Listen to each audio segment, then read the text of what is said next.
Did y'all hear the song? Nope. What?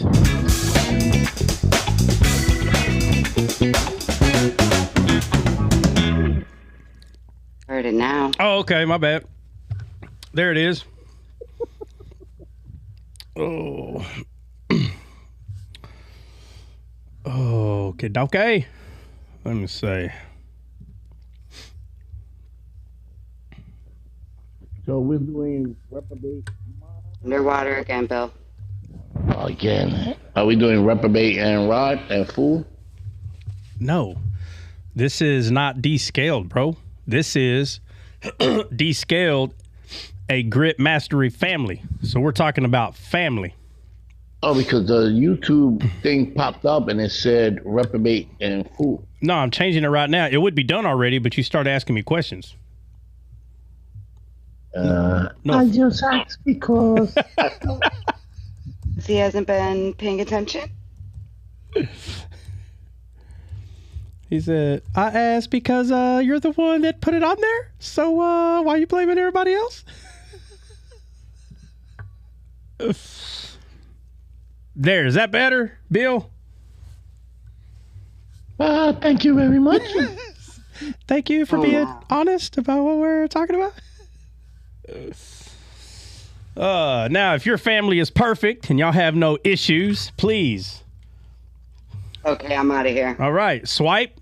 And I'm looking for all the losers. So if you're a loser, come on in here and we're going to unlose your butt. But if your life is perfect, then keep on keeping on with whatever you're doing. But Biggest loser on this panel. huh? I'm the biggest loser on this panel. Who is? You need a hug, Dom. Who's You the need I a was just hug. gonna say, oh. Who's the biggest loser? He needs a hug. Dom, pull yourself You together. talking to him? What'd he say? All right, could you hear me or are you deaf? No, I think you're like speaking too soon and muting too soon. So I'm not hearing everything you're saying. Oh, I said I'm the biggest loser in here. The biggest loser. Yes, sir. Well, I mean, you know, there might be some people that are going to argue that because this is TikTok. Okay, let's go. The biggest loser. Let me get a one. Let me get a one. Let me get a two. Let me get who's the next biggest loser in the room? Listen, I'm the biggest loser heavyweight champion, and nobody's taking this belt away from me. All right, so I'm gonna try. Well, I want to know what's your premise on that. Look Look at Try chuckle. He was like, "Listen, I'll take that title away from you, boy." He's like, well, we're going to talk about titles. No, I was kidding. How about we talk about rejection? Rejection. Mhm. We'll talk about reality checks. Mm, Yeah, so nice. the hot thing right now is attacking veterans. Dom, you know who Tim Kennedy is? Yeah, I know who that is. Have you He heard? also- Have you heard what's going on? They're attacking him right now, or they're trying to say something about stolen valor or something, or am I wrong? Yeah, so what's happening is basically people that really went out there and actually fought in war, they're basically just trying to make them not relevant by saying, oh, you didn't do that, you didn't do that, you didn't do that. That dude's a bad man, bro. I would have he's top tier right there. Well, I would know, say, but bro. well, you know, it's what I'm saying is this is the new thing. So Yeah. if you're saying something that's not 100% correct and you can't dot the I and cross the T, oh, well, then you're just lying. Yeah. And it's like, bro, so like there's some comments he made and people are like, oh, you ain't got no paperwork on that. And I'm like, bro, what is this? What is going on here? Like the guy really did go out there and unalive people. Like he really did that. What does it matter that he made this comment and that's not actually 100% correct? What does it matter, bro? It's crazy. Yeah, man. It's crazy. This is crazy. It's happening to a lot of people where they're like, oh, you didn't really do that either. And you didn't really do that. It's like, okay, fine. Let me just dumb it down. We all went out there, grabbed a pew-pew, and I don't know how else to say this, unalive people. And I'm not You did talking your job. And I'm not talking about every soldier, every Marine. No. I'm talking about infantry, people that were told to go out there and do a very specific job. So no offense to cooks or truck drivers. I'm not talking about y'all. I'm talking about very specific jobs. And so if you went out there and did that, you know, if you only did 75 combat missions, you better not say you did 80. Like, bro, what does it matter? Oh, it's stupid, bro. It's stupid. I've had a lot of my friends call me like, hey, heads up. Heads up, bro. People are going to try to find some discrepancy in something you're saying and try to pull you down, like about what you trying to like downplay what you really did. And I said, bro, it happens every year. I meet some idiot every year that's like, well, like just trying to downplay anything that you did. And it's like, oh my God, why do I care? Now, the first 6 months that I was out, then, that kind of stuff kind of bothered me. But in less than a year, I was like, oh, okay, I get it. It's like, well, bro, people are stupid, bro. So they'll say anything and anything they can just to downplay. There's guys that came out of the service and they didn't do anything after the service. So anyone that did do something out of the service, they're like, oh, well, I don't know. It's just, and the fact that they're doing it to Tim Kennedy and John McPhee, like they're doing it. They're saying stuff about him too. I'm like, bro, what are you talking about? John McPhee's like the grandfather. What are you talking about, bro? So if he didn't do nothing, bro? It's like, ooh, I was telling a family member the other day, like, bro, they're stuck on it, bro, stuck on stupid for real, But anyway, that's in other news. So today, guys, right now it is a Grit Mastery family. So if you have something, like I said, starting Monday, excuse me, I'm going to wait for after the guys come, they head back to the house. That following Monday is when it will kind of be like a Grit Mastery family and a Timeless Yeshua. Those things are going to be a little more planned out, but the AMD scaled will always be AMD scaled, and we'll just go through whatever we go through. But the other two are going to be a little more planned out. I'm just kind of filling it out. See how it's going to be. But Bible Girl, what's up, Tammy? Hello. Let me see. Start a flash goal? Probably not. Let me see how many it's asking for. Let's see. What it's asking for. If it's asking for the hearts, you're screwed. I don't know. I can't. Usually it shows me. Oh, 10 chilies? Oh, yeah. You got it. 10 chilies? Hey, you ever seen that guy that eats those chilies and he's like, he's like, a hot chili with some Tabasco cranberry sauce? Y'all ever seen that dude? Yeah. No, I guess not. No, yeah. When I was doing the thing, I couldn't answer you. Yeah, he's like, I know. huh? I don't mean to go back to what you said before. I know you changed the subject, but the dudes that are talking about Tim Penning, are these people that even like took the motion that even served or did anything for the country? Or it's a handful of both sides, bro. It's a handful of both sides. There are some people who did serve that are trying to hold him accountable for every little thing. Yes, there are some there, and then there's famous people, like famous fighters, like, look, man, what it is, I'm not going to say anything good or bad. I don't know the guy enough to be trying to like, pinpoint good, bad. I could care less about. He really went out there though. He really did go out there. So, but what I'm getting at is, when he got out, I'm not trying to like say this is what he did verbatim, but I'll just give you a small point to it. He went out, he came back home, and he pretty much got a agency, like a model agency, or like a football player has an agent. Yeah. Okay. He pretty much got a hold of one of them and is like, hey, I really was overseas. You don't have to have a Abercrombie and Fitch fake model modeling 511 gear. Let me do it. You get what I'm saying? So they put his face. He becomes the poster boy for like combat veterans. And listen, bro, every year there are tier guys that come out of the service, and 90% of them don't even care about doing that. Okay, they just don't. They don't care. But every once in a while, there is a guy that wants to do that. And so you have guys that got out of the service, and I hate to say it, they didn't do a darn thing after they got out, and they don't like them kind of guys. And I understand why. Me personally, I don't care. I do not care, bro. Who cares? So those are the guys that do this. Now, I'm not saying all of them didn't become successful. No, there's other guys that got out of the service and they became successful. No problem. And they harp on stuff that he says too. So you got guys that didn't do nothing, right? Like kind of just jealous. So, trying to give him a hard time, like trying to squash his name because they hate that they're not on freaking 511 poster boards. I don't care. But yes, obviously you have guys that are,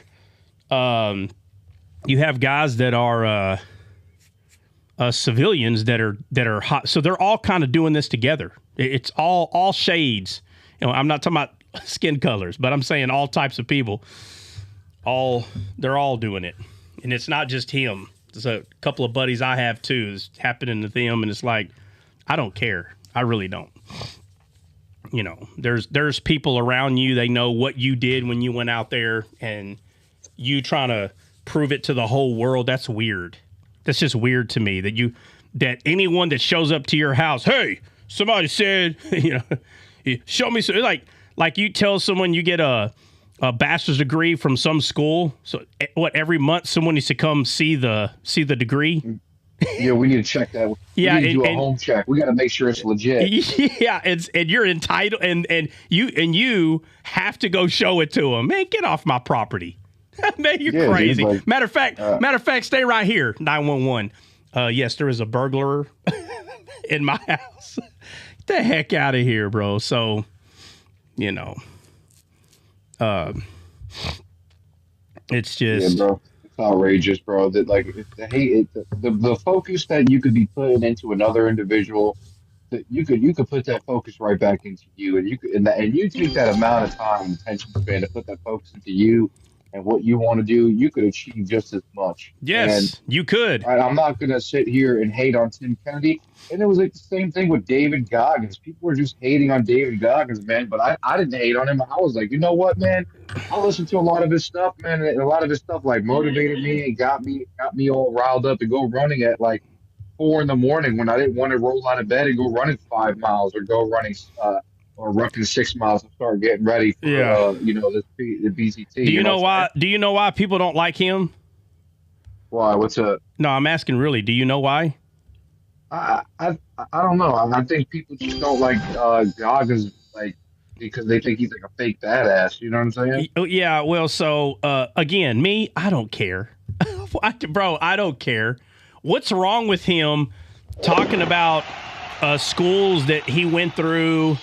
What's wrong with that, bro? So again, here we go again. So he went to a lot of schools in the military. He went through a lot of schools, and he passed a lot of them, right? But he never went to combat. You know what I mean?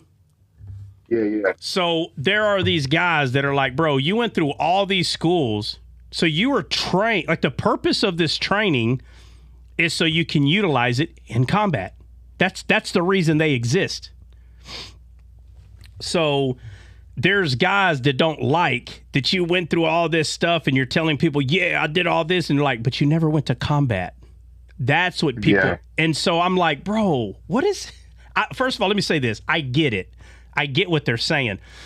But that's locker room talk, right? Like that stuff where you're like at the house, playing chess or hanging out with some friends. And you're like, man, look at this joker right here, bro. He didn't even go to combat. And he's over here bragging about all these schools. Right? Yeah. Bro, after you make that comment, shut up. It's just locker room talk. But you're telling me you're going to go on You're gonna put this dude on blast and like try to embarrass him and like, man, you think you're all cool? You never been in combat, bro. Come on, bro. That's I crazy. think it's just petty, It's man. crazy, bro. It's crazy. So, look, the way I see it, if someone catches a fish that weighs 14 pounds and they lie and they said, yeah, man, it weighed 15. Who the heck cares? Who cares, bro? He really did catch a big fish. I don't freaking care if he lied that it's a pound bigger or what. I don't care. Now, if he went into a competition, okay, and he like, you know, put weight inside the fish to make it weigh more, that's totally different. But if that's just cheating right there. Right, but it's just, oh man, it's crazy. I don't care. And there's people, they're Mr. and Mrs. Karen for real. You know, and they care about what everybody else is doing, what everybody else is saying. Absolutely. And it's like, bro, listen, my question is, you know, so like the Doggins guy, like, did he really go to a lot of schools? Yes. So me personally, I don't care if he went to combat or not. Okay. I don't care. What does it matter? Yeah. 100%. Even if he said he went and I know he didn't, I don't care. Well, I don't care. I don't care. So I went to combat. In my head, I'm like, no, you didn't. But I'm not going to be like, all right, listen, me and you, Dawkins, we have to talk. You're a liar. Man, get off the game. Something's wrong with you. Why do you care so much? Exactly. Why do you care? You know what? I don't know if you ever seen that video that one day that lady went to one of his seminars and she thanked him. She said to him, she was like, you know, I wanted to thank you because my son was on the edge. He was depressed. You know, he wasn't happy with himself. He was thinking about swinging. Yeah. And she was explaining to him that he heard him speak, and that's what made him snap out of it. And he lost weight. He started running. He started becoming more positive, and because how great is that though? You know what I'm saying? Yeah, bro? no, I know, because look, in order for you to even pass one school in the military, just one, bro, there's a lot of things that you have to do in order to pass. And it's not just be smart and pay attention. No, there's some serious choices that you have to make multiple times per day. Just about every day, bro, you're like, okay, I'm done, bro. Like, I'm so done. And you're like, wait a minute, but you can't be done. And then you just have this monologue with yourself. Well, you know, if I'm done, then, and before you know it, it's day 3. And you're like, dang, I thought it was day 1. I'm still arguing with myself about whether I should quit or not. It's already day 3. You're like, hold on a second. And then you kind of pick back up and they're like, hey, come here, you're in charge. You're like, oh, crap. You get everybody unalived, you know. And again, guys, these are schools, not real life. You get everybody unalived. They're like, come here. You do something like that again, you're out of here. And you're like, that's it. Here we go again. They're going to kick me out again. And before you know it, it's day 7. You're like, oh, crap. Like, I keep talking myself into quitting. And then before you know it, a few days go by and I'm still, should I quit? Now, how does that make any sense? That all these days you're still asking, should I quit? Bro, if you can should I quit for 5 days, you can should I quit for 70 or 80. You know, so I mean, the reason why I'm bringing that up is because Goggins, he'd been through a lot of schools, and bro, I don't have to ask him. Those thoughts were going in his head and he was overcoming them, dude. So he learned that harnessing your emotions, right, and not believing a lie, right, it's biblical stuff here, really. But he learned that your body lies to you, and you actually can do more than what your body is saying. So this is stuff I teach on Descaled all the time. Every day your flesh is lying to you, but you can actually overcome more than your flesh is making it out to be. Or your flesh is making something way more serious than it really is, right? And so all he did is he was overcoming these things in these classes, and he's like, man, you know what? I bet there's a lot of people that don't know this. So he's like, I'm going to start telling people that they got to push through it. So he's not doing anything different. He's not doing anything different than anyone that's been to combat, bro. And they had to look at themselves in the mirror every day, bro. That you're going through combat situations, bro, every day. We're not talking about you're acting like you're in combat. No. You're in combat every freaking day. And so every day it's like, all right, guys, today might be the day that someone doesn't go home. And guess what? Somebody doesn't go home. And you just don't know who it's going to be. And then a few days later, we got to hit this, and it's going to last 2 or 3 days. We're going to come back, get a little R&R for maybe 24 hours, maybe 16 hours. So take you a good nap, and guess what? We got to go hit it for another couple of days, maybe 3, maybe 2 weeks. We don't know. Just depends on what the orders are. And every day you got to look yourself, all right, today might be your day. Bro, how do you keep going out there knowing today might be the day that you go kabooey? Yeah. You better figure something out. And I'm telling you, it's a bad feeling when you have someone, Benny, what's up, homeboy? It's a bad feeling when you have somebody that is telling you, hey, I don't think I can go out today. And you already know why they're saying that. Because they're like, bro, I don't, they're literally saying, like, I mean, first of all, I'm not saying that they're scared, okay? I'm not saying that, because anybody can get a little scared if same thing's happening over and over and over. So, but it happens. They get a little shaky, and they're like, hey, I can't go out. I got diarrhea. Yeah. And you're like, oh, okay, good. Man, I'm glad you told me. We don't want that all over us. Go take care of that. And the whole time you're like, oh man, it got him. It got him. Yeah. And then what happens? He pushes harder than anybody for the next 2 or 3 weeks, because while he's there, he's doing nothing but beating himself down. Like, bro, absolutely. He's like, bro, I can't believe I faltered. Oh man, no, bro, no, this ain't me. So they're having a moment with themselves. Yeah, it's like that scene in Black Hawk Down where they were coming off of the city and they were going back to HQ and they were about to rally up. The guy wanted to stay back, and she saw the trucks there about to pull up. He was sitting there beating himself. He's like, nah, I can't just stay here. I got to go back out there. Even though he didn't want to go back out there, he had the same feeling what you was explaining. Yeah, there's a lot of, you know what I mean, man? Yeah, that happens too, bro. It happens. And when you see someone going through that, when you see it, you got a couple of choices. You can call them out on it, which is the worst thing you could do, or you can say, oh, like, the way I told Herkerath, I'll never forget when he was like, hey, I mean, he's my saw gunner. And I'm like, what do you mean you're not coming, bro? Like, well, I got the runs. And I said, I was like, oh, bro, none of it, bro. I said, bro, we don't, bro, just, bro, go over there. Like, I literally, I was like, oh, I said, matter of fact, I don't even want to smell it. Go over there, bro. Just get away from me. Like, I tried to hurry up and make it as peaceful for him as I could, and like, oh, bro, but I already knew, bro, like, because this very specific encounter that we're about to have, it was very clear. Like, this is gonna be pretty bad, and it was really bad. But, bro, come on, I already know. So he goes back. I don't have to ask him, bro. I know what he's doing. He's like, people think, well, you think he just went back and watched a movie, all relaxing, all just chilling? No, bro. He couldn't sleep. He was pacing back and forth. I don't have to ask him. Beating himself up. Matter of fact, it would have been better for him to come than to stay there. I guarantee he beat the crap out of himself mentally, because 100%. Next couple of days, we got, there's something we got to go do. He comes and he's like, boy, I mean, this guy's just gun ho. Like, hey, I got it. Oh, don't worry, I'll do it. And I knew what he was doing.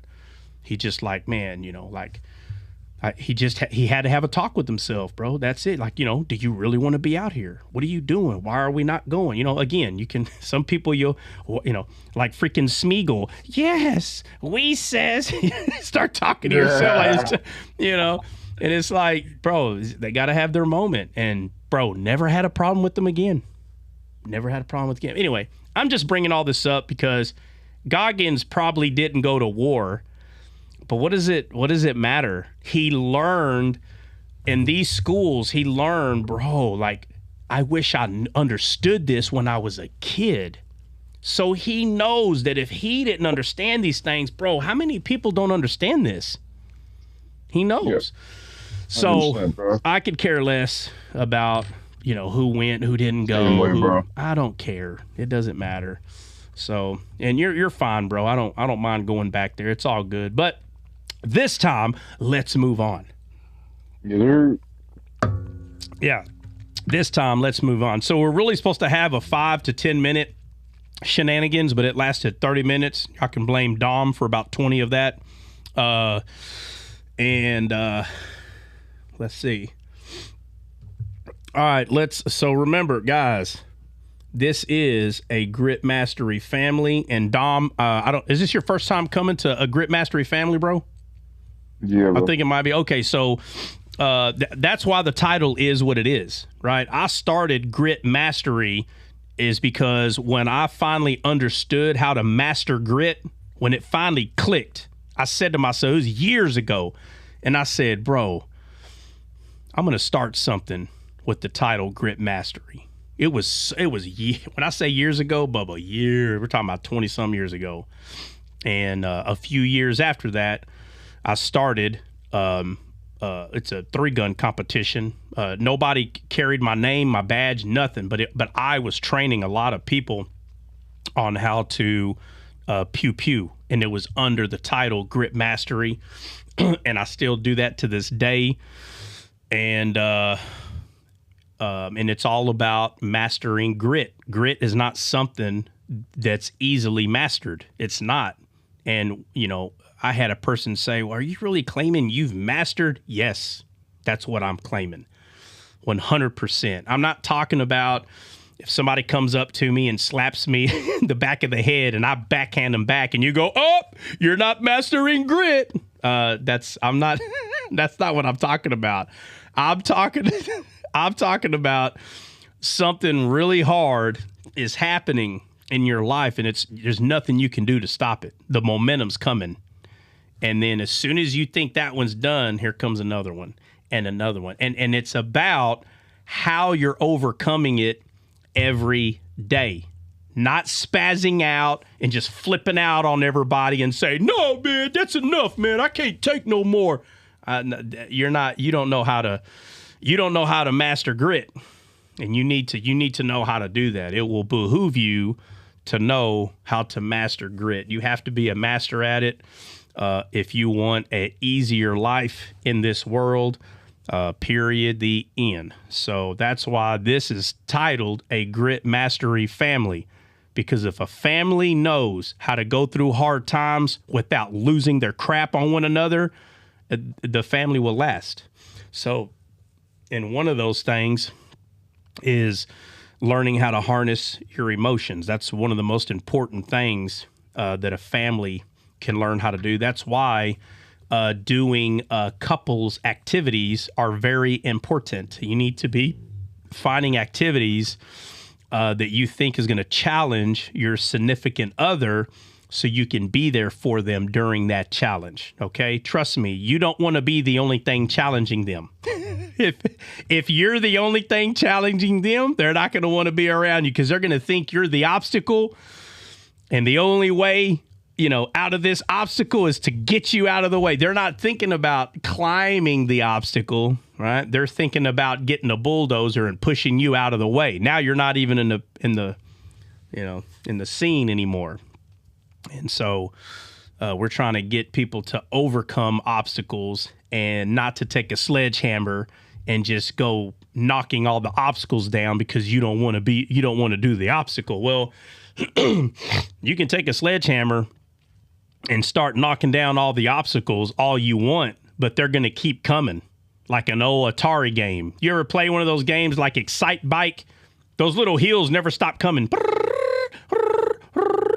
They don't stop coming. And they're like, oh, yeah, because you go to round 2, right? Here comes round 2. What if the game, instead of you as a bike going over them, what if you had a sledgehammer and every time one came, you had to beat it up before the other one got there? You're not going to make it very far. You're not going to make it very far. That's why it's called Excite Bike, not Excite Sledgehammer. Okay. They give you a tool so you can overcome the obstacle, right? And that tool is emotions, right? Not the other way around, right? You don't see the bike on top of the man, right? The man's not all fours and the bike's on top of him, and the bike is revving the man's mind, and the man's running on all fours, and the bike is riding the man. No. The man's riding the bike. Just like if you had a horse and your horse's name was Emotions, you're supposed to pull on the reins, right? And control emotions. You're not supposed to get emotions, put it on your back, and run around. Emotions are not supposed to be tugging your strings and you just follow. You're supposed to be on emotions, harnessing them, right? Pulling back on the reins, telling it to calm down, making it go right, making it go left, controlling the situation. Not just letting emotions, which, again, name of the horse. You don't just let emotions take off running. You think you're going to hold on? You don't got to be an expert at riding a horse. I'm far from an expert, but I've been on horses a lot. And if they take off running and you think, oh, I'll just hold on to the mane, you're going to have the worst ride of your life. You're going to get hurt real bad. And that's what emotions do.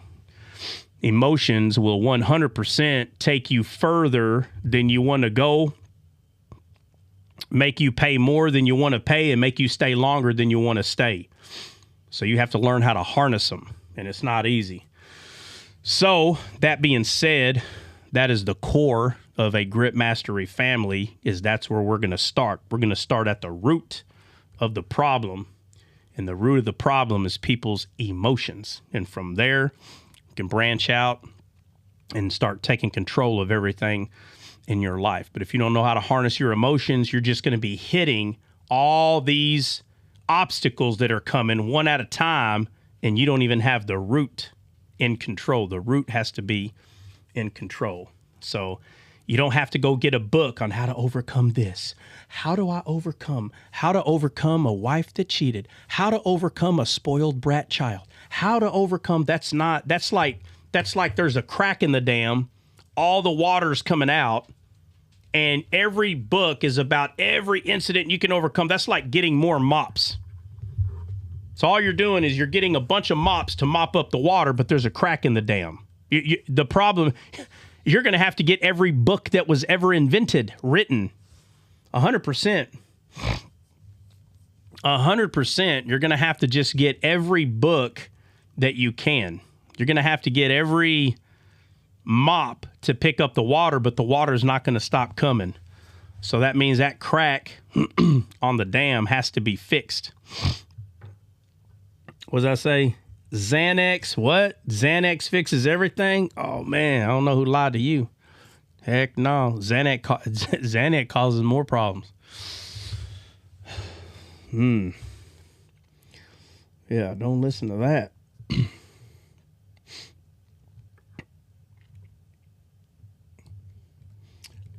Let's see.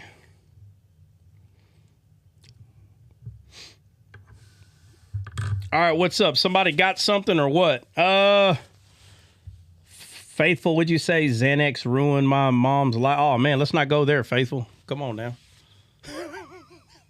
Before you know it, I'm going to need a Grip Mastery live. All right, let's just, that was a joke. All right, just let it go. Whatever. Whether you're joking or not, it's irrelevant. All right, let's see. All right, he said it was a joke. Everybody calm down. Kelly, I don't know if Kelly's in here. Kelly, you want to give us a heads up, or were you being serious about waiting until Wednesday? You can put it in the chat. It's all good. Or you can come up. I don't care. Heck. Oh.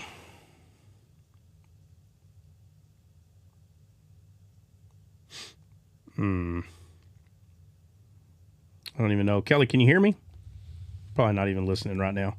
We'll wait a few minutes. All right. Anybody got something regarding family or a topic? I mean, I got plenty of them right here that I kind of had on my mind. Let me get to my little list. Man, what is going on? I don't understand why my YouTube Why my someone in the box. I don't know who they are. surrounded by Sorry, rattlesnakes. Lord have mercy. What'd you say, Dom? I ran into this gentleman before. I was just saying hello to him. What's up, Curtis? How are you? God bless. Oh, Hi, Dom. I guess they didn't know I was a jokester. that's all right. It's okay. It's all right. We're going to be talking about some family stuff today. Let me see.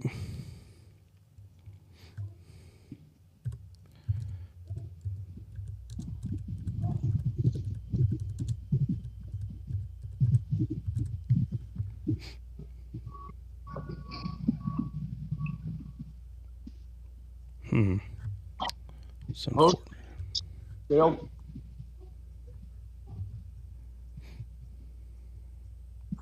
Thank you, Rhonda. This Dale? Yeah. Apologize. I wouldn't have come up. I'm eating dinner, but I won't eat while I'm on here. I'm only going to stay up a minute. I really just wanted to introduce myself to you. Love your shirt. Nice hole puncher.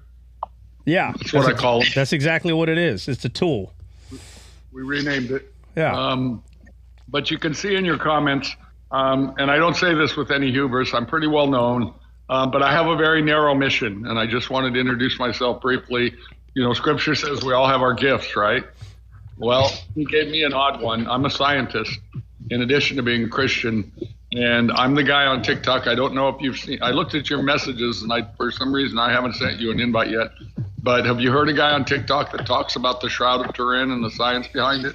I mean, I've heard a lot of people talk about the shroud, but yeah. Well, I'm your resident TikTok expert. So Okay. I give a 2.5-hour talk weekly. And before I say another word, when I meet new people and you know people up there, we don't worship the shroud. That is not salvation. Salvation comes one way only, and that's by faith. So if I don't say that right off the bat, people will get confused. Say, "Oh, you're telling them to worship." No, we're not. It's just an artifact. It does tell us some fascinating things, and it can deepen your faith as a Christian. But he's really targeted me to scale towards agnostic. The ones, you've met them on evidence, like Thomas in the room with the disciples. So I've got an odd mission. It's where he sent me into the field of agnostics. But I simply wanted to come up very briefly, just introduce myself, let you use your discernment, and whether I'm a whack job or somebody that knows what they're talking about, even briefly. I'm sure you're pretty sharp. And I would invite you, if you ever can, I'll put an invite in your DM to my next talk. And if you're able to drop in and listen a little, it will amaze you, the data and the science about that artifact and what it tells us about his unaliving, his resurrection. And I get a lot of Christians after the talk that it deepened their faith in a way they didn't expect. But again, it's not part of our salvation at all. So I always have to make that clear, lest somebody get the wrong idea. So with that said, let me see. This is you're getting a lot of people down there that know me quite well, and they host me regularly. I'm always hosted by hosts in their room. I'm just a guest speaker regularly. So anyway, that said, I don't want to monologue. I don't want to take up too much of your live.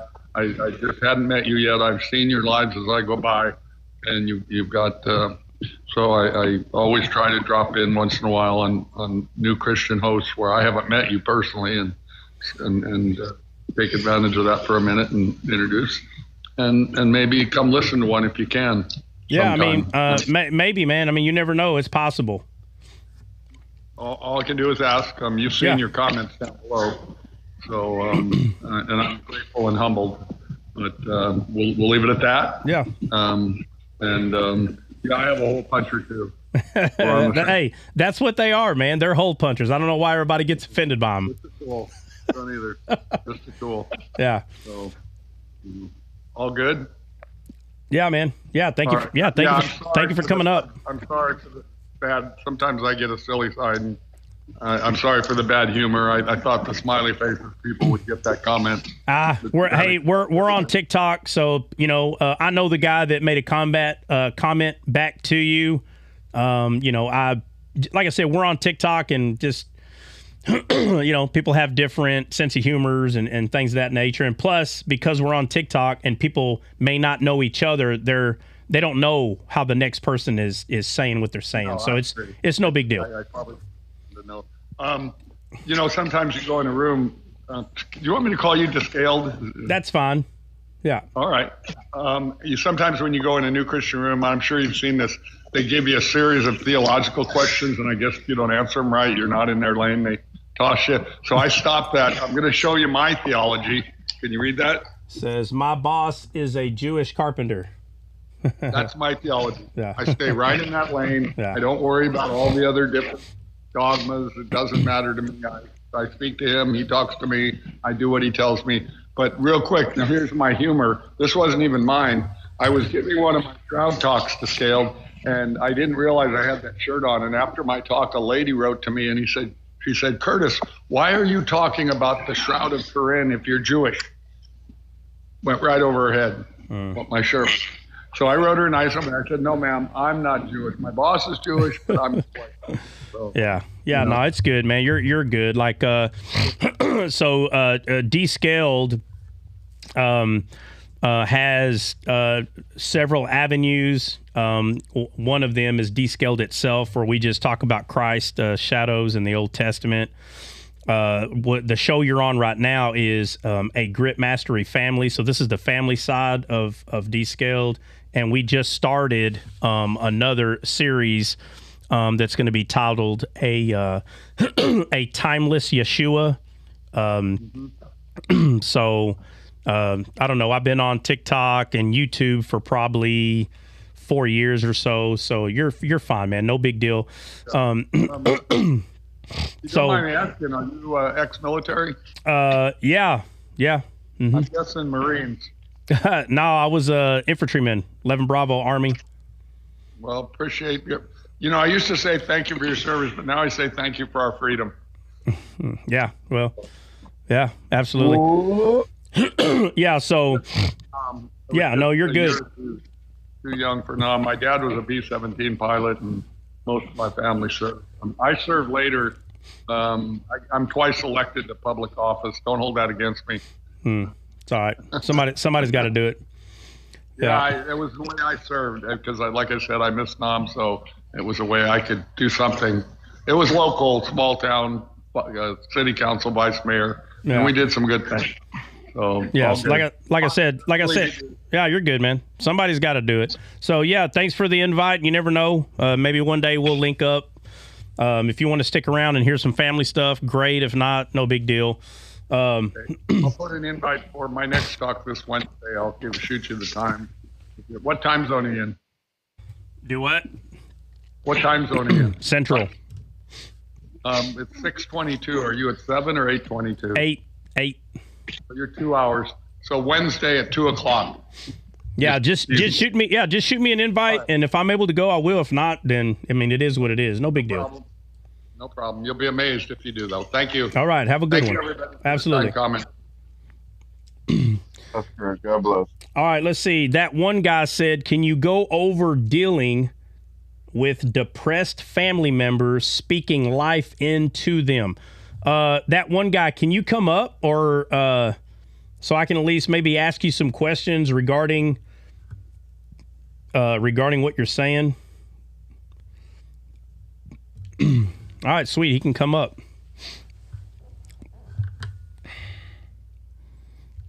Hey, thanks for the invite. Absolutely, man. Yeah. What you got going on, man? So yeah, just dealing with depressed family members. Well, specifically for me, I got my son. He's dealing with family issues. Me and his mom are separated. There's been a lot of drama. I see a lot of his drive has gone down. He's getting by. He's doing really good in school, but I just see a change in him and the things that he used to like to do. And I just see some kind of depression there, and just wondering how someone would go about dealing with a similar situation, trying to speak life into him and trying to get him to see that things aren't always as deep as they seem. Yeah. So, how long? Like, when do you think he started the signs of depression? Last year. So it's been about a year. Yeah.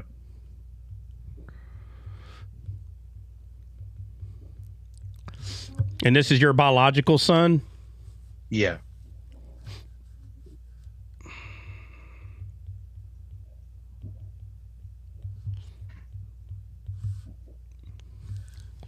Yeah, when you say that you've noticed, like what things are you talking about that he stopped doing or what? It's just I can't really explain it. I guess it's just something I noticed in him. His confidence has gone down so much. How old is he? He's 17. So he's a man. Yeah. He's a man. I took 17-year-olds to war. Yeah, I've been there too. He's a man. So he's a man.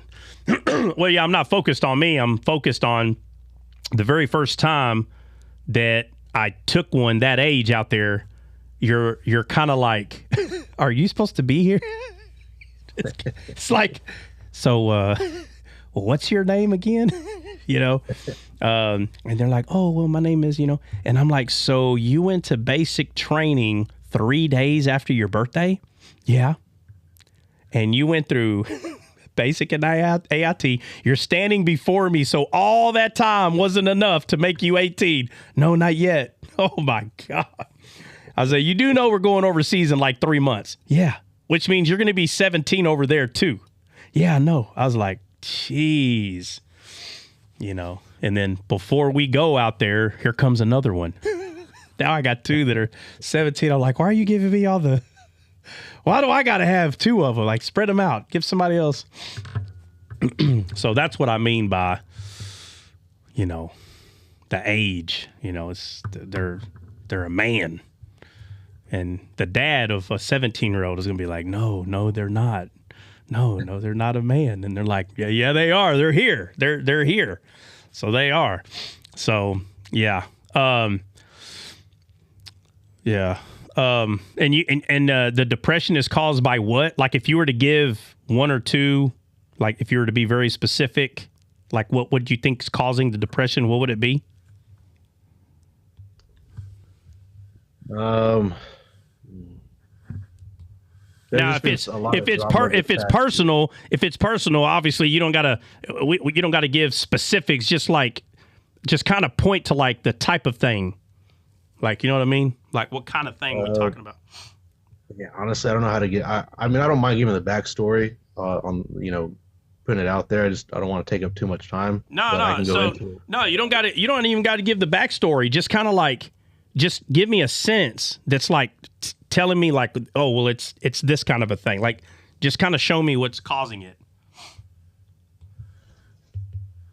There's been a lot of issues with his mom. He decided to live with me, but that didn't pan out. There's been a lot of drama involved, and his mom has kind of fear-mongered him, I guess, into believing that she's in control of the situation. So he feels like he has no say-so in his life. Yeah. How long y'all been separated? We've been separated over, I want to say, 12, 13 years now. So he was like 4 or something, 3 or 4 when y'all got separated, and he's lived with her a lot of the years? No, he's been going back and forth. Okay, going back and forth. Yeah. Okay, so are you saying that maybe the separation is part of the depression? Maybe. No. No. No, I think it's just like I said. He just feels like he has no say so on what he can or can't do, where he wants to stay. He's been dealing with a lot of abuse over there. So once he finally stepped up and decided to not go back, that's when everything just kind of turned to crap. Okay. So you think he's been mentally abused? Yeah. Okay. All right. Do you think some of that mental abuse came from the mother? Yeah. Okay. Yeah. So that's what I call the Cleopatra syndrome, right? Cleopatra. The story of Cleopatra. You know, everybody knows, everybody read books. Most people know that the lady was crazy, bro. Okay. And for whatever reason, there's a lot of women in the world that think just like Cleopatra, that they are going to be the queen and king, and anyone that's in their way, they're going to be smited by them. And they don't care who's victimized through this. They don't care, right? They're in charge, and you're going to know it. And women are not as physically strong as men. That is a fact. But they have a mind. So what do? They decide to become a bully. And they will bully anyone that's in their way, including their own family. It don't matter who it is. There is no limit. It don't matter, okay? We're talking all the way up to mom and dad, all the way down to their own children. It don't matter. They are going to manipulate whoever they got to manipulate. And a boy, right, once he figures out, oh, so you think, because again, you know, when they're 4, 5, 6, 7, 8, they're just going to listen. They don't know. But when they become a man, and that usually starts around 15, 16, I don't care what anybody says, when they start figuring out, wait a minute, some things ain't adding up. And when it sounds like possibly, and we'll find out as we go through this a little bit, little more, is your boy's probably not stupid. You hear me? That one guy? Yeah, sorry, I thought you were gonna. Right. Would you say your boy's stupid or he's smart? No, he's really smart. Yeah, I'm not talking to dad. I'm not talking to dad right now. If he's stupid, you can say that. None of us know him. Like, it's okay. Yeah, no. Right? No, he's really smart. He catches on to a lot, and he picks up a lot of things you put down. All right. So what happens is at around 14 or 15, I'm telling you, he started picking up on the old Cleopatra things that mama or whoever else has been doing. And he's like, some of this ain't adding up. So now he's going to go to someone he trusts, another person, because he can't trust this one anymore. And he's going to be like, hey, what this ain't adding up. So if he comes to dad and he's like, hey, Pop, you're going to have to help me out. This ain't adding up. And he's like, well, son, I didn't want to say anything, but I was kind of hoping one day you'd catch on to that. You know, again, depending on how it's brought up, but someone is going to be honest to this dude. And once he gets someone to be honest to him, he's going to say, so this whole time I was right, but it's because it's a family member. I didn't want to believe it. And it just so happens to be his mom. So he's like, okay, which means as soon as they figure out that all this stuff was never right, there's going to be this downpour of an emotional, like, weight that's going to hit them because they're trying to figure out multiple things at the same time. Things that have been said over the years that really, really weren't true. Some of the things might be, but not really. But because because these things were told when the person was at a very young age and they're starting to get into adulthood, you know, it's kind of like kids when they start growing up this way, you know, at this age, they wish that parent was someone that they're not. And that doesn't change a parent. You can wish that your parent was like this, but that parent has a choice whether they're going to be like this or not. So people keep allowing mental abuse to happen because they keep hoping and wishing that this person, you know, hoping that, you know, that they can change, like, you know, that they don't have to be this way. But what's going to end up happening, one of the things that can happen is the person, whether male or female, the child that's maturing, they can start understanding that, hey, you know, maybe it was my fault. That's one thing. And that gets into a whole other realm. Was it my fault? That's one. Two, is this parent mentally ill? Like this whole time I thought they were okay and they're actually not. So now they got to know that. Are you mentally ill or not? So then it becomes more hurtful when you find out they're not even mentally ill. They're just crazy. Like, they're not mentally ill. They just choose to do a bunch of dumb things all the time. And it's been affecting them And they've been defending this person because it's their family member. So, of course, 100%, it's possible that someone can slowly, if not careful, start getting drug into a type of depression because this person that they so-called trusted ruined their trust multiple times, but they didn't catch on to any of it until around this year, which means every day they're starting to connect the dots and they see all the lies, all the witchcraft. They start seeing all of it. And now the person's going to question, do I even know this person right here? Do I even know who they are? They said this, that wasn't true, which means that hasn't been true for 10 years. But because I thought it was true, this is how I was led, right? I was led to be this way. And then it's also true that that person, you know, in this case, your son, could be defending the mother and then not even understanding they're defending something that never happened. It's not true. It's not true. So then now they have that. So they're like, God, all the times that I fought for you, right? I spoke for you. I did all. No direction. They're right about nothing because they were lied to so much. So they're not right about nothing.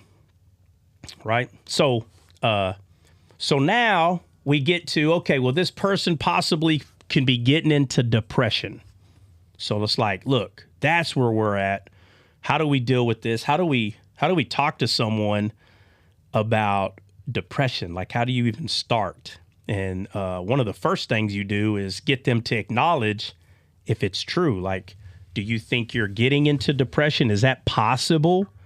You know, because if they say, no, it's not true, it's not possible, then, I mean, there's not really much you can do if they don't even want to at least admit a little bit. If they can at least admit a little bit, like, yeah, it might be true. Like, I might be going through some depression because of this. But again, because it's a family member, they could be very embarrassed. And because of that, they don't even want to talk about it because they're just embarrassed. But if they can at least admit, have you talked to him at all about depression at all or what? Yeah, I've tried bringing it up. Does he at least admit to it a little bit or? He doesn't admit or deny it. I just told him that I see something in him. Seems like he's not able to fully be happy with himself. And once I said that, his eyes just kind of, you know, they started to water up. And that's what told me right there. I was like, okay, he knows something's wrong, but he doesn't really want to come out with it. Yeah. Well, yeah. So, yeah. So the betrayal, because that's what this is. That's what this is. He had someone that's in his family that he's supposed to trust, and we're talking about serious stuff here, parenthood. Okay, we're not talking about, you know, dad comes home. Yeah, I went fishing. And your son's like, oh, yeah, Dad, what'd you get? Oh, I got a, you know, freaking 30-pound bass. What? Wow, Dad, that's awesome. And really the truth is you caught a 3-pound bass. But you're over here talking about broken records. Look, of course, not being completely honest is a level of betrayal. But if that leads someone to get into depression, something is wrong with that person. You should not be getting depressed over someone lying about a fish they caught, okay? But when you start being manipulative like Cleopatra, and you're turning family members against family members, like you're trying to be the king and queen of this false kingdom that you're making up in your head, that's serious. That's some serious stuff, and it could lead someone to get into depression unless they themselves start doing something about it. Right. So he has to start doing something about it. He does. Right. But there's a lot of people, they don't start pushing for a change until they get sick and tired of being sick and tired. When someone gets tired and literally sick and tired of being sick and tired, meaning they, you know, for instance, in this case, it would be him saying, you know what? I'm tired of quote unquote feeling like this. I'm tired of this. Okay. That's a good sign. So now that you're tired of feeling like this, Let's get you to stop feeling like this. So how do we stop feeling like this? The very first thing is he's going to have to forgive Cleopatra. And that's not easy to do. But that's what he's going to have to do. He's going to have to forgive Cleopatra, bro. It's going to have to happen, right? Now, what that looks like or what that entails, that's irrelevant right now. But he's going to have to forgive, because as soon as he can forgive, like, all right, Cleopatra was crazy. Okay. All right. And I'm going to have to, at this point, I'm going to have to be okay with all this stuff not being okay. That doesn't mean accept it, but you're going to have to come to a point that for your own mental state, you're going to have to be okay. Meaning it's in the past. How do I move forward? How do I do this? It's one day at a time. But the first step is I have to forgive Cleopatra. Right? And that's when the person has to learn what forgiveness is and what it's not. So when we were all taught when we were kids, right, it's like, you tell two boys or two girls, it don't matter. They got a piece of cake. Okay, cut the cake in half. And then you tell them, hey, cut the cake in half and give a piece to your brother or give a piece to your sister. More than likely, they're going to cut the cake in half, not really paying attention, just cut it in half and then realize one of them's bigger than the other, and they're going to keep the bigger one. Now, don't get me wrong, not all kids do this. Some kids give the bigger one to the other one, or they cut another little piece off of it and then push it to their side, and they're trying to make it even. And then the other sibling gets mad because it looks like they're taking some of their cake. Like it's just this constant, But the point is, if you were to tell the kid, hey, check it out, cut that cake in half and give your brother the smaller piece, some of them will do it.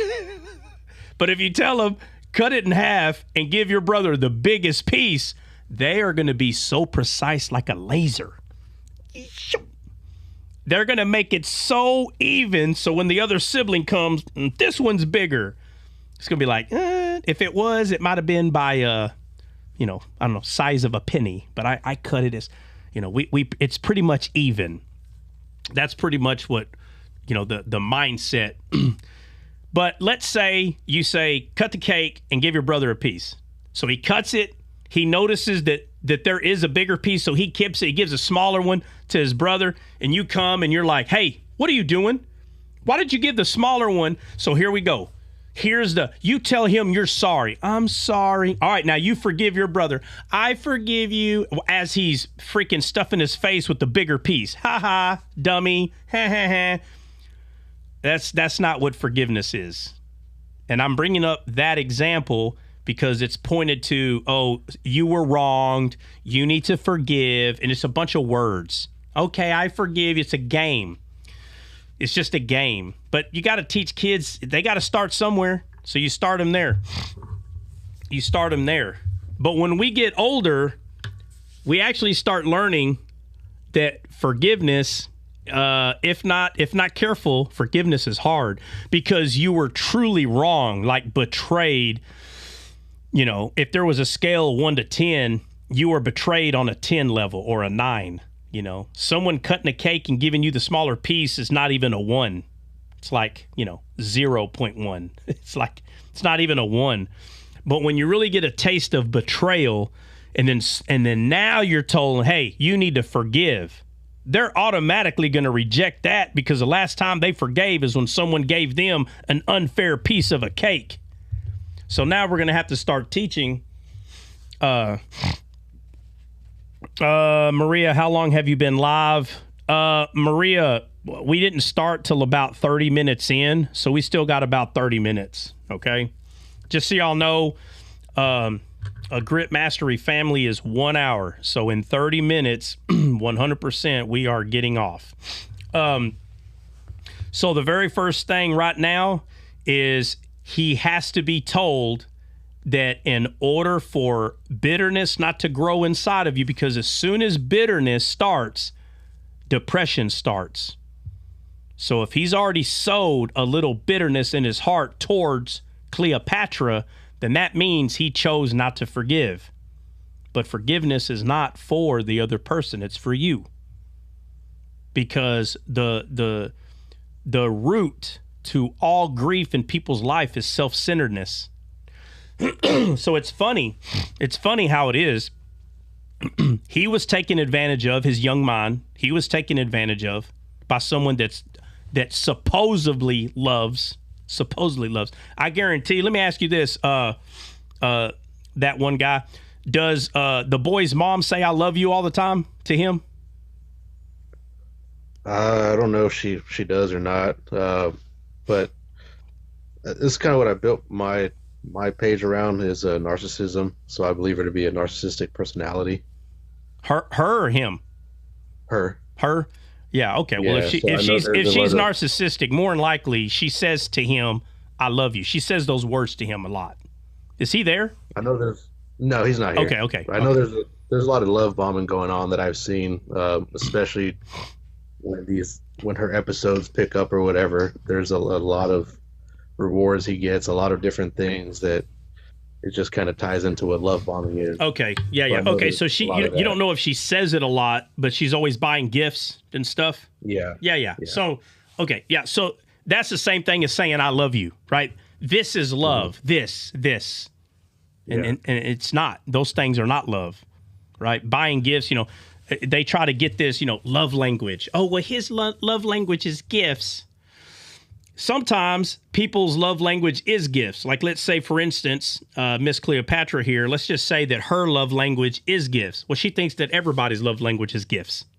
Gifts make her happy. She gives everybody gifts, okay?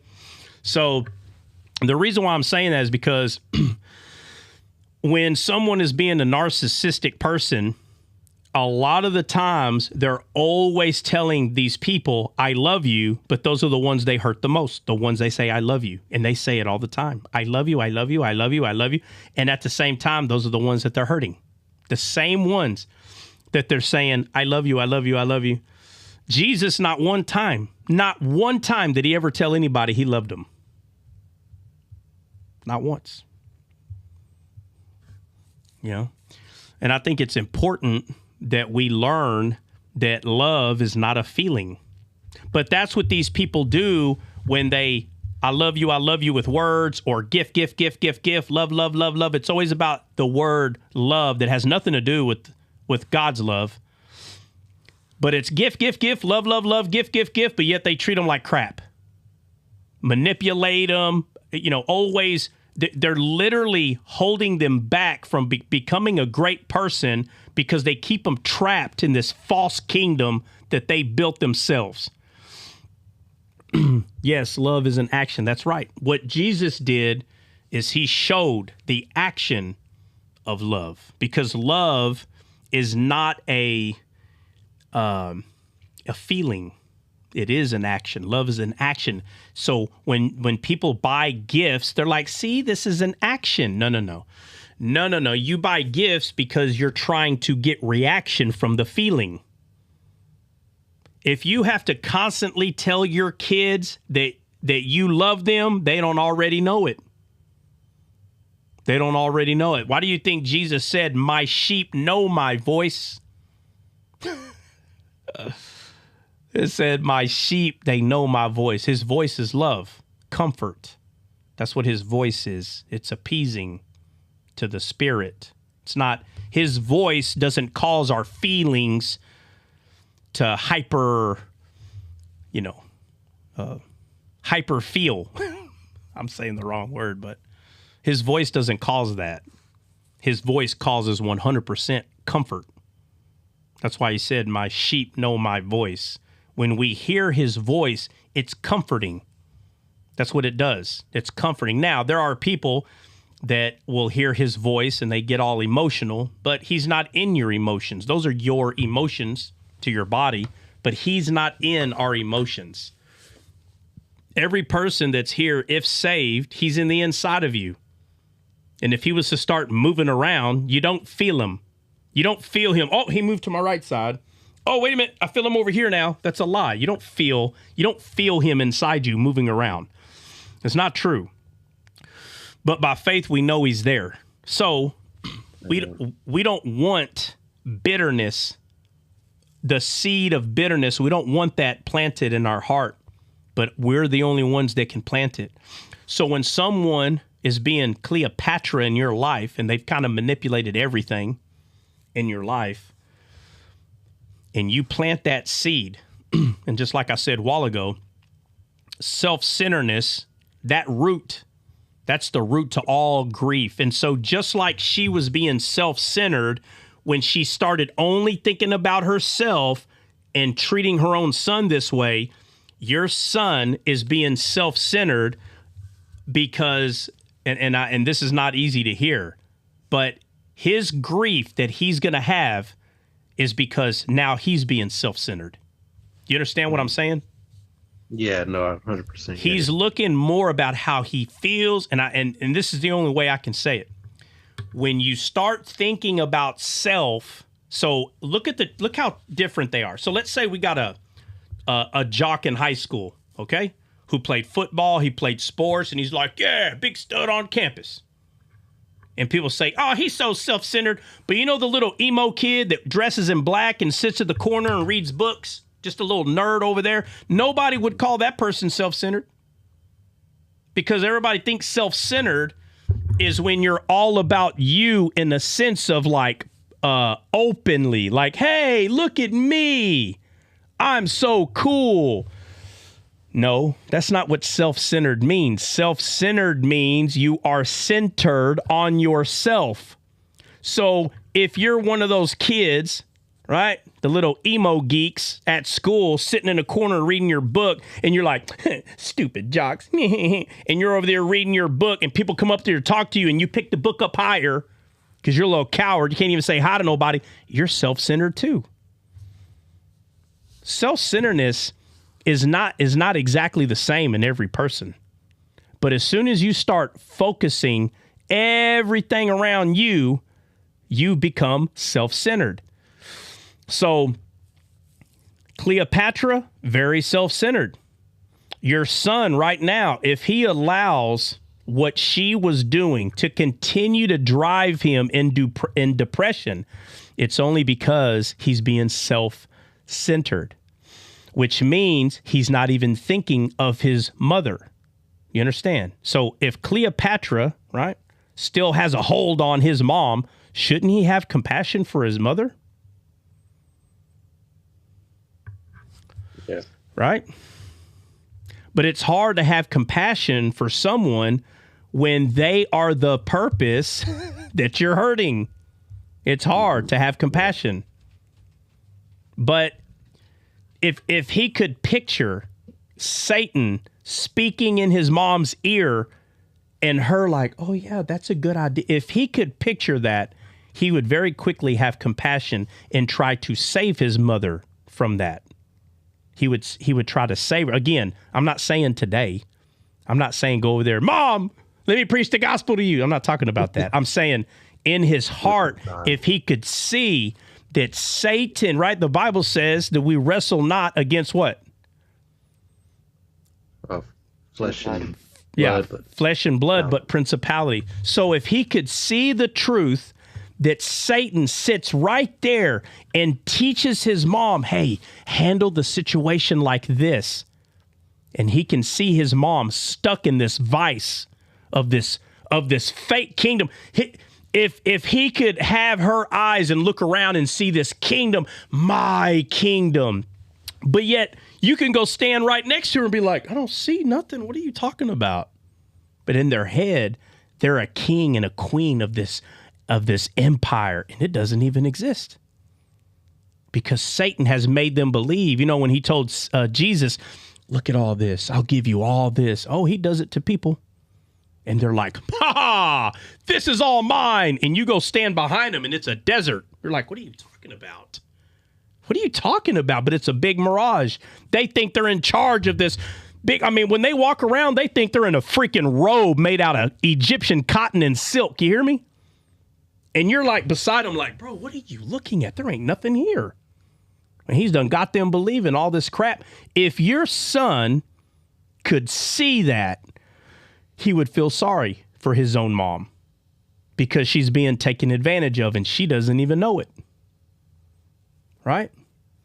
So if you could somehow get him to see that so he can have empathy for his mom, right? Not sympathy. Don't just try to make him feel sorry for her, because if you make someone feel sorry for someone else, then they'll block empathy. Sympathy blocks empathy. It makes it hard for someone to have empathy if all you're doing is feeling sorry for them.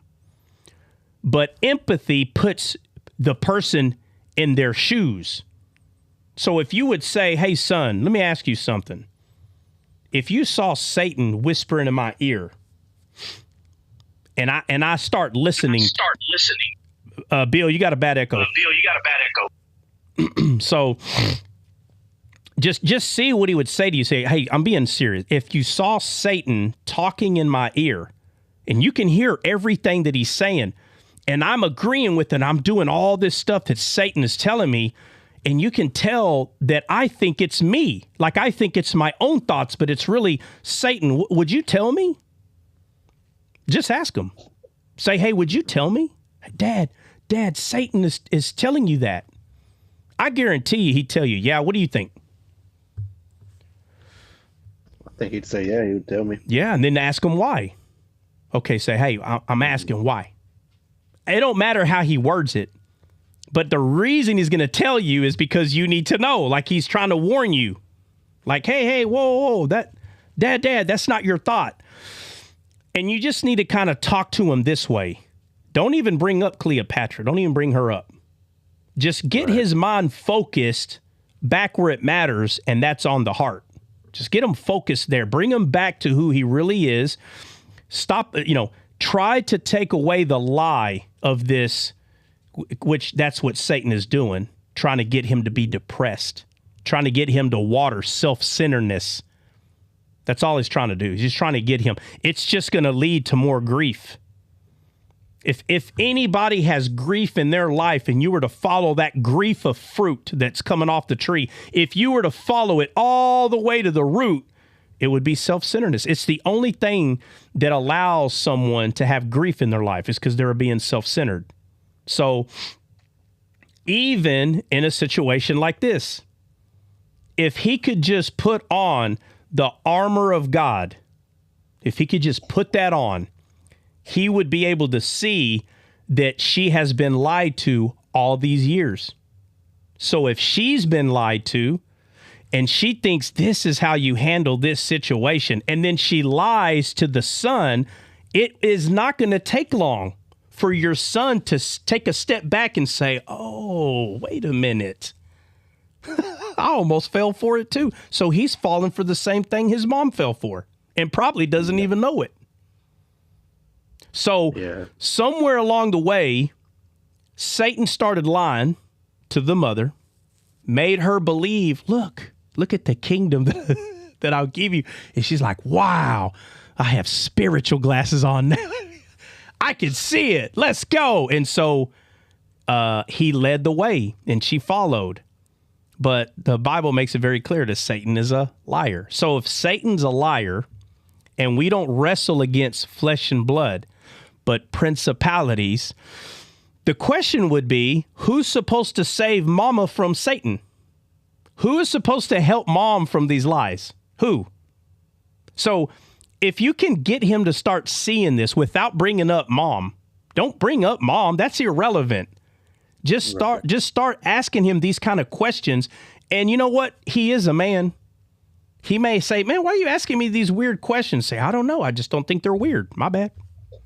I don't think they're weird at all. I don't, if I thought they were weird, I wouldn't be asking them. I'm sorry. I'm just curious because I know if I saw Satan talking to you, I would want to warn you. And he's 17. He's not dumb. He may be able to put two and two together that you're trying to bring up his mom. Maybe. But if you do it right, he's not even going to think you're talking about her. He just wants to know why you keep bringing up Satan talking in people's ears. But the reason you're bringing it up is because you just want him to be honest about how he would react. And the Spirit will lead you when to bring up the mother. The Spirit will. The Spirit will lead you. But I can promise you this, it will not be in the same first day. I can promise you. So no matter how hard your flesh is like, bam, give him the bam. It's not that day. Let it go. Just say a little bit. Let him meditate on it. Freaking change the subject for the rest of the day, if not the rest of the week. Because if he is going to start fighting depression and he doesn't have any weapons, you do. You do have a weapon. And this weapon only has to be used a little bit here and a little bit there. It's not a battle axe. It doesn't have to go straight to the aorta. It doesn't have to. It can just be brought up here and there. And that's that inclination. That's that spirit that's like, hey, talking to you. And then you leave it alone and let the Spirit work on him for about a week. He may say, oh, yeah, I kind of remember, you may bring something else up. Yeah, Dad. Yeah, well, I didn't really think about much. Okay, maybe not. But I got another question for you. What do you think about this? What do you think? Does he read the Bible at all? Have you ever had him listen in to Descaled or anything? No. Okay. What I started doing was sending him certain scriptures. Like when he goes back with his mom, I'll send him, certain scripture to anything that has to do with motivation or fighting. And I'll just have him read that, one or two scriptures, have him meditate on it for about a week or so. Then whenever he comes back with me, I'll have him go over it, ask him what he got out of it. Yeah. Yeah. Or if I'm reading, because I'm often reading, not often as I should, but I try to get my studies in by myself. So if I come across something interesting, I'll read it out loud to him and, ask him what he gets out of that. Yeah. Yeah. Start talking to him about love. That's all you have to do. All you have to do, you could just ask him, hey, son, what's love? What is that? Now, he may say, oh, it's just a feeling. He may. But you need to get him focused on what love is, because what you're trying to do is you're trying to break this this attention that he has on Satan. You're trying to break that attention off of Satan. So you don't have to use the name of Jesus. You don't have people, what? Yes, you do. Listen, if God is love and Jesus is God, you only have to talk about love. That's all you got to talk about. And we're not talking about the love that this world understands. No. We're talking about unforgettable, like unmerited, right? Like where people do not have to earn it. And you know your son, right? So if you talk to him about what love is, and he's starting to tell you, well, yeah, Dad, there is a love that, like the, well, I don't have to bring that up, but as long as he can tell you, yeah, Dad, true love is when someone doesn't deserve it. Just by him admitting that is already breaking this concentration that Satan is trying to get him to focus on. It's breaking that concentration, right? So if he's having thoughts that are against himself or hate towards his mother or whatever, if he's having these kind of thoughts, then the Bible says we're supposed to take those thoughts captive, right? Right. So how do you take a lie captive? How? By telling person a truth. That's how you take it captive. So if you can get him in your own method, however you feel is necessary, if you can just get him to focus on love, as soon as you do that to somebody, it's easier for them to forgive. It's easier because they're constantly coming into agreement on what love is. Wow, that's good. Right? So they'll make the decision on their own. You don't have to say, son, I think it's wise if you forgive your mother or whatever. Again, in a lot of guys' perspective, they're like, oh, right, about time. She's going to get what she deserves. Hate her back. Oh, that's the worst thing. That's the worst thing. She could die in a week. You can get sick in about 3-4 months, and he's going to put you in old folks' home because he don't know how to love. You understand what I'm saying? Yeah. You know, yeah. it's funny, and I don't mean ha-ha funny, but I'm saying it, you know, in the American way, the way we use it. It's funny that people do not realize that whatever seeds you plant in your kid's heart, that's exactly what you're going to get. And it's like, if you would just teach them how to love, and again, we're not trying to beat the system. You're not just teaching your kid how to love, you know, so they don't put you in old folks' home. But I'm pointing this out because if your kid knows how to love, they're going to love you when you need it the most. When you become an old fart and you're freaking rusting out and wearing out, they're going to love you because they have it in their heart. But if you don't teach them how to love and you just teach them how to gain, how to get more, gain, get. Don't be a giver, be a taker. Take what you can. Then they're not going to be a giver. They're not going to give to you either when you need it. They don't know how to give. They only know how to take. So when dad has to move in the house because he's a real old fart, he's going to be like, oh, man, now I got to take care of him. Why? Because God is a taker. I mean, a giver, not a taker. God's a giver. Satan is a taker.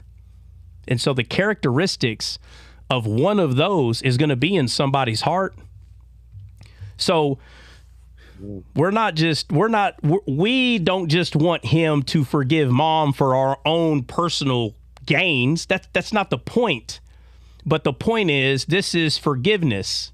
Forgiveness is doing unto others as you would have them do unto you. So your Cleopatra over here, Mrs. Cleopatra, you would want her to teach her son to forgive you.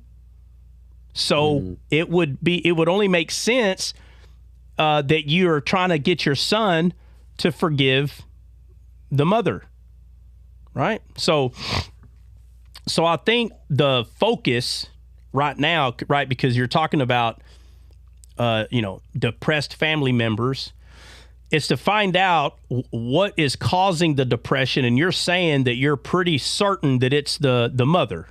I mean, overall, right? Yeah. Yeah. So if that's the case, then our only focus is to teach him how to forgive. That's it.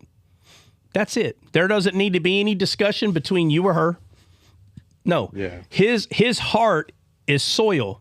And the thing is, I guarantee you, she probably doesn't know that. She doesn't know that. But you have a benefit because you do know. So every time you're around him, you're trying to plant seeds. Now, she's been planting seeds. She's been planting some horrible seeds for a long time, but she's not understanding that's what she's doing. She thinks Satan has her believing she's running a kingdom with all her lies and all these games she's playing, but he's getting her to do that so she can put seeds in his heart. And so, because we already know what's going on, we fight this back by taking those thoughts captive. And how do you take the thoughts captive? And how do you put those thoughts under the feet, under the obedience of Christ? You tell them the truth. But you don't tell them the truth by saying, your mom is worthless. That's not the kind of truth that that's the law, right? That's the law, right? So the Bible tells us that Moses gave the law, but grace and truth came through Christ. So we're not trying to give the law. We're trying to give grace and truth. So for him to understand what grace and truth is, those seeds, those seeds is what we're focused on. We're focused on the person's heart. So your focus is his heart. So if Cleopatra has already put bundles of thorn and thistles, we need to put Christ in there so Christ can do what he's supposed to do because he's the gardener. And how do you put Christ in there? You talk about love. You don't have to. I don't know why people are so freaked out when you tell them, when they're like, no, the name of Jesus. Guys, listen, if you talk about love, you're talking about Jesus. Okay? But the carnal mind knows the name Jesus, and it will reject what you're trying to do. So we don't have to use the physical Greek name Jesus, okay?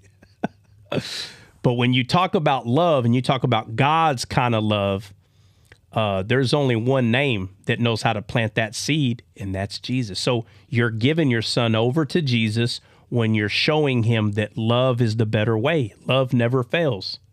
So if love never fails, you just kind of bring that up one little part at a time, and you're just trying to get him to come into agreement that it's better to love than have revenge. It's better to love than to hate, but you're doing it in a way where it's kind of common sense. Son, I'm curious. If you saw Satan standing next to me and he's like, hey, I want you to get in your car and drive real fast and ram it into a 7-Eleven.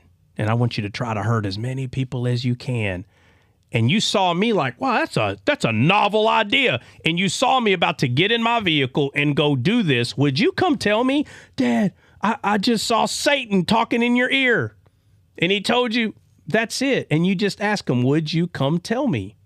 And if he's like, well, yeah, of course I'll come tell you. Okay, so that's how you know he's speaking from the heart. But if he doesn't understand, that's why his mother was doing all this. If he doesn't understand that, he's going to hold her accountable, which means he's not going to forgive her.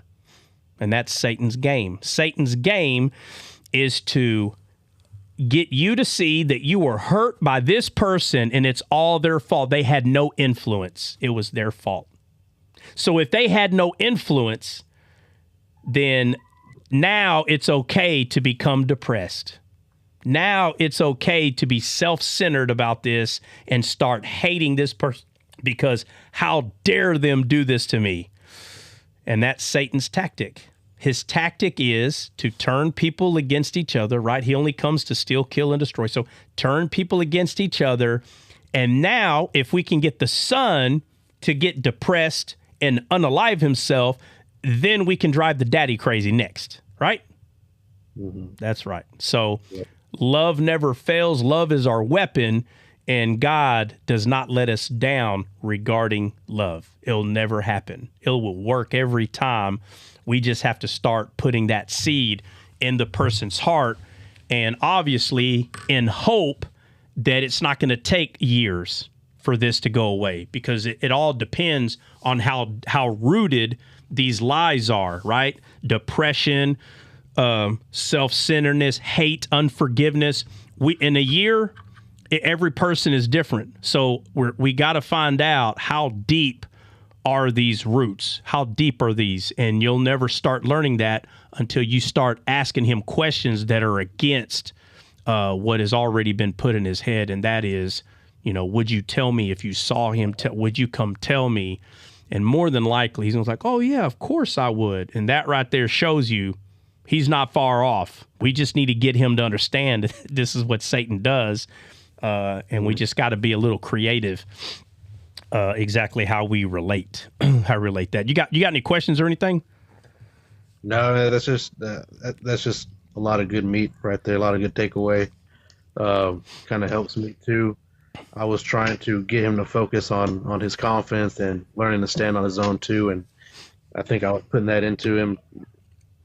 Well, trying to put that into him and not really getting to focus on what love is and focus on love. Yeah, I think that's gonna. It will. If you focus more on putting love in him, his self-confidence will come automatically. Yeah. Yeah. Absolutely. No, that's a lot of good takeaway. Right? Yeah, absolutely. Because our God doesn't lie to us. Our God tells us the truth.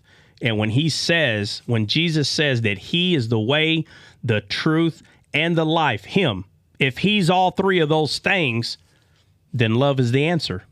So if love is the answer, his confidence doesn't have to be in anything else but God. Once his confidence is in God and the depression starts become unrooted, all these lies start being pushed to the side because of love. He will see that love the whole time was God, and God and Daddy just gave him the gift that he was missing. Or Daddy reaffirms something that he was thinking about, confirms something, and it'll strengthen who he is. And his strength will be in that love. It won't be in himself. Right? Yeah. Absolutely. Yeah. Yep.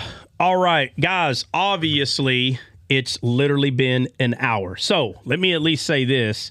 If somebody has something that they want to ask a question regarding the topic today, I'm just letting y'all know.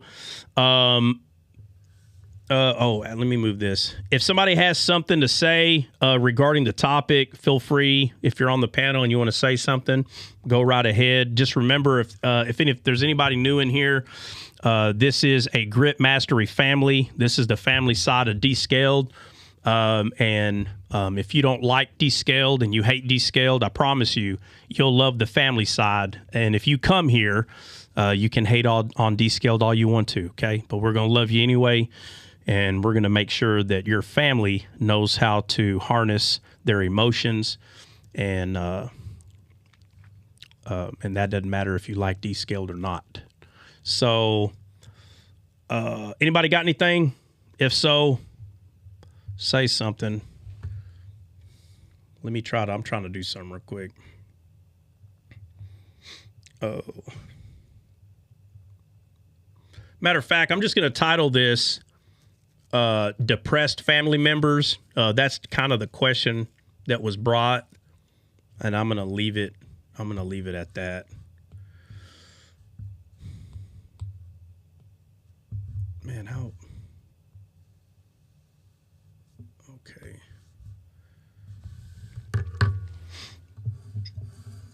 All right, nobody's got anything? Got everybody on the panel, ain't nobody saying nothing? Or y'all just listening? Or am I putting y'all to sleep? I just want to say you're so right about the entire, the majority of our grief and our issues stem from a root of focusing on ourselves. And it's not always an easy pill to swallow. Yeah. Yeah, no, it's not.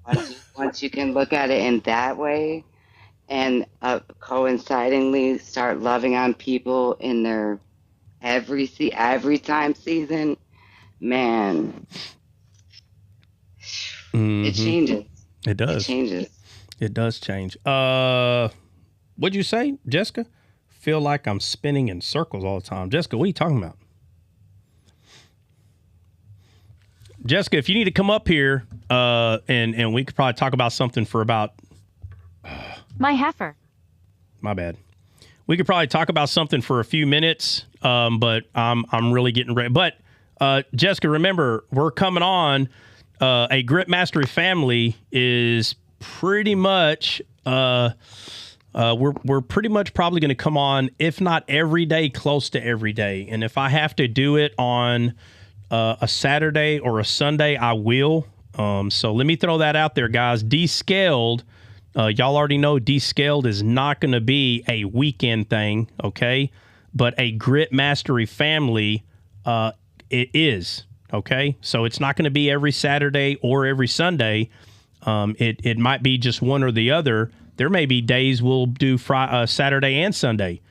I think everybody here knows, and if you don't know, you should.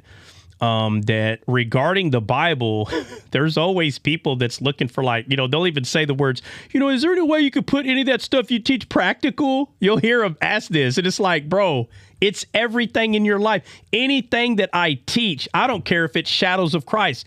I can show you how this has to do with your entire life. I can show you.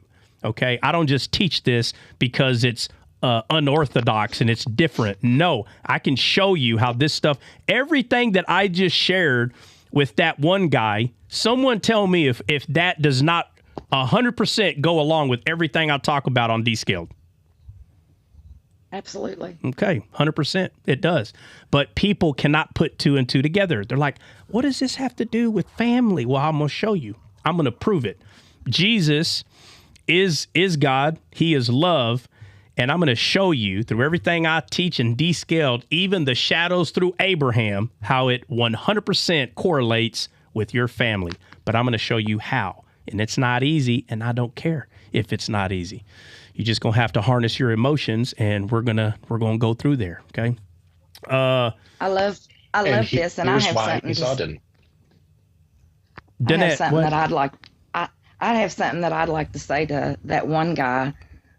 Everything Trot has said this evening has touched my heart, because I never learned the Bible as deep as I've learned in Trot's classes, and I love his lessons. And people who have in my life been in the Bible are still just stuck on the black letters on the white page, which they are good. Those are good.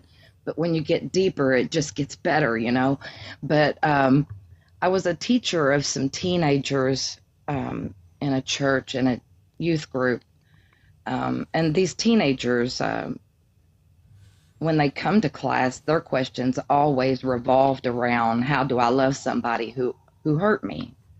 And their questions were good questions. And what Trot taught tonight was just amazing. Teaching those girls to just love them anyways, pray for them, get out of how you're feeling about it and think about their need for Jesus in their life. And God is love, just like Trot said. But I'm seeing, this was back in, since I've moved, but this was back in 2022 when I was in that class with these teenagers, and I loved them each one dearly. But now I'm seeing where that seed has harvested in these children coming to love the people who hurt them. And it has blessed my heart to see that growth in them. And it's seed, time, and harvest, just like Trot says, seed, time, and harvest. Your son will come through this. Be with him.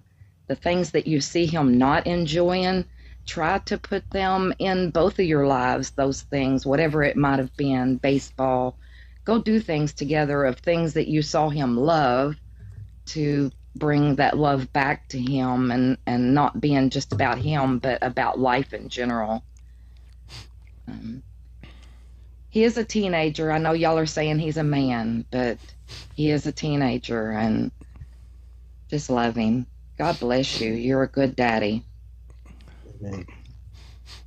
Yeah, Christian, what were you saying? I think you and Danette started talking at the same time. Right.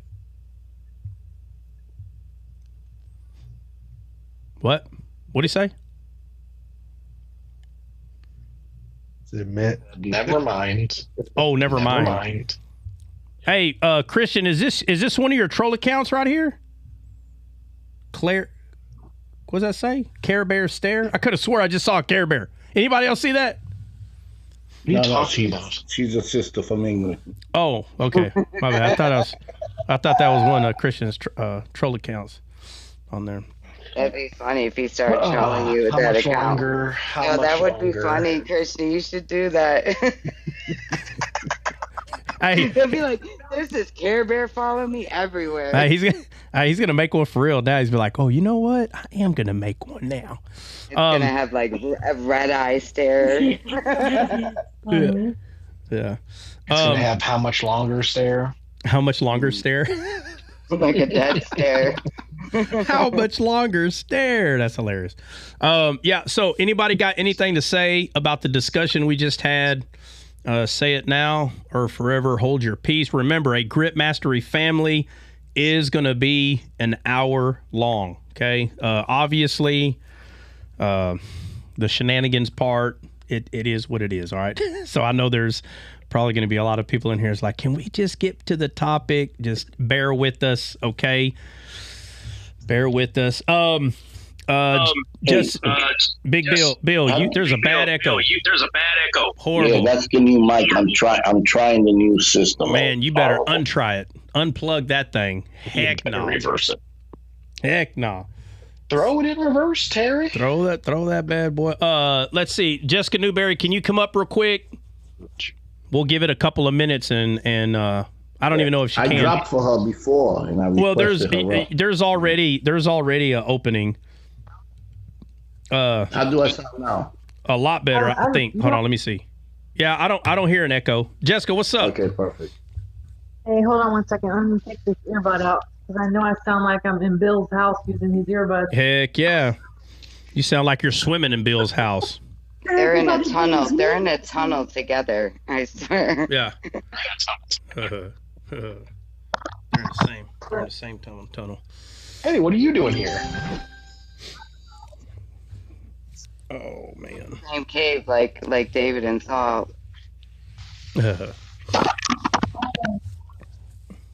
You there?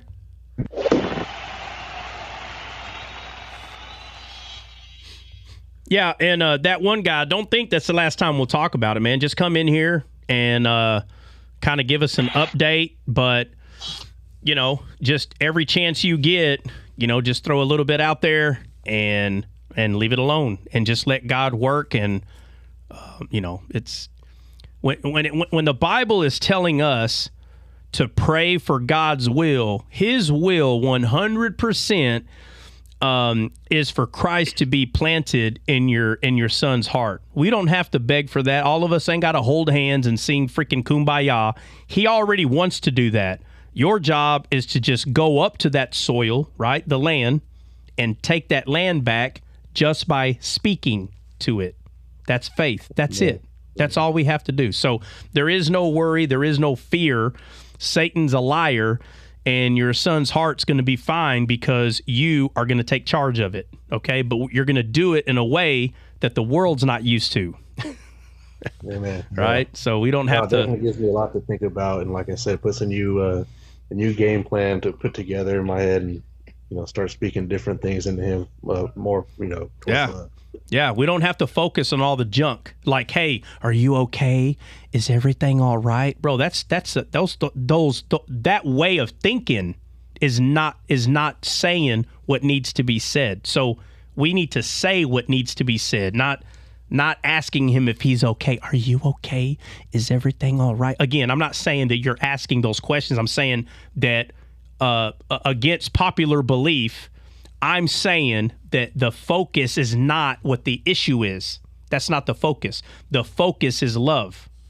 So we need to get him to turn aside to what love is, not trying to get him to turn away from the bad thing, right? We're not like, okay, the bad thing is over. Let's say the bad thing is north. I need to get him to look to the west. No, let's make him look to the east or make him look to the right, okay? Make him look towards Christ. Make him look towards truth. So getting him away from the lie and get him to look at nothing, you might as well just keep his eyes on the lie. He needs to be looking at something, and that something is love, right? Okay, Jessica Newberry, what you got? Okay, so I was talking to Nina earlier about this, and I was telling her that I thought if I could hire someone to come in and help me, like, get Callie on a routine, because at this point she's pretty much running me because of she doesn't want to go to summer camp. She doesn't want to go to school. I mean, like, to daycare. So I'm missing work, and so I'd have to learn the word no. And it's like my 5-year-old is running me, and it should be the other way around. And so I just want to get on some type of routine or something so that I can, you know, run my business, run my household, take care of I'm one person. That's it. It's just me and her. So I have to learn how to get things together. And I'm at a point now to where I'm just like, I don't even know what to do. Yeah. Okay. So basically what you're saying is your kid is raising you. That's right. Yeah. All right. All right. So this is what we're going to do. Okay. Obviously, okay. A Grit Mastery family is 1 hour long, and it's been an hour, but I wanted you to come up so you can at least tell me, like, what the issue is, because if you come tomorrow, then that's what we're going to talk about. So can you make it tomorrow, or it's around 7 or 8? Yeah. All right. I can do that. All right. So that's what we're talking about tomorrow. Okay. Tomorrow, let's see. We're going to title tomorrow's live. I don't know exactly what it's going to be, but it's going to be something like Kid Parents. Okay. I'd say breaking habits and setting routines, because that's what we got to do. All right. Well, that's what we're going to do, but I am definitely going to make the title sound something like Kid Parents. Okay. Okay. All right. So we'll focus. Okay. Oh, kids as parents. Yeah. I just don't. Okay, my bad. I was thinking kids. Okay. Yeah. No, kids as parents. I just don't know how I'm gonna word it yet. but I just want everybody to know that that's what we're talking about. That your kids are not supposed to raise you. You're supposed to raise them. And we're going to talk about how to do that based on the Bible, okay? So if you got a book that's written by, well, I got a book by a famous author. If it doesn't come out of the Bible, I don't care what their book says, all right? So we're going to hit it through the Bible, and your perspective in life should be the perspective of the Bible. And it freaks people out. I can't help you with that. People say, hey, how old do you think the world is? Well, the Bible says that the world is somewhere between 6,000 to 10,000 years old. That's what the Bible says. And guess what? That's what I'm going to believe. I'm not going to believe this false doctrine that the world is 250 million years when the T-Rex, get the heck out of here. Where the heck are you getting that from? Because the Bible says it's 6,000 to 10,000 years old. The Bible says a lot of things that people don't want to believe, and that's fine. So Paul the Apostle, as far as we can tell, didn't have kids. But you know what's funny? Everybody listened to him on how to raise them, but yet he didn't have them. Explain that. That doesn't make sense either, does it? So when people ask me, do you have kids? I go, no. Well, then how are you going to teach about them? You need to let your carnal mind go, because I can already tell that thing is kicking your butt. The Bible teaches us how to raise kids. The sad thing is people's not paying attention. Okay? That's the sad thing. So, all right, guys. So tomorrow we're going to talk about how kids are not supposed to be your parents, and we're going to go through the rundown regarding that. So anybody got anything to say? Say it now, or forever hold your peace. Anybody? Going once, going twice. All right, guys, in the morning, we will see you in the morning for Descaled. Remember, don't bring your child issues to Descaled. Descaled, we talk about Jesus. We talk about shadows of Christ. We focus on that part of the Bible. And a Grit Mastery family is not going to be held at the same time as Descaled, right? So, all right, guys, so we'll see you in the morning. If you're new to the channel, then welcome. We'll see you there. All right, God bless. What is that? What the heck? All right, God bless, guys. Good night, everyone. God bless y'all.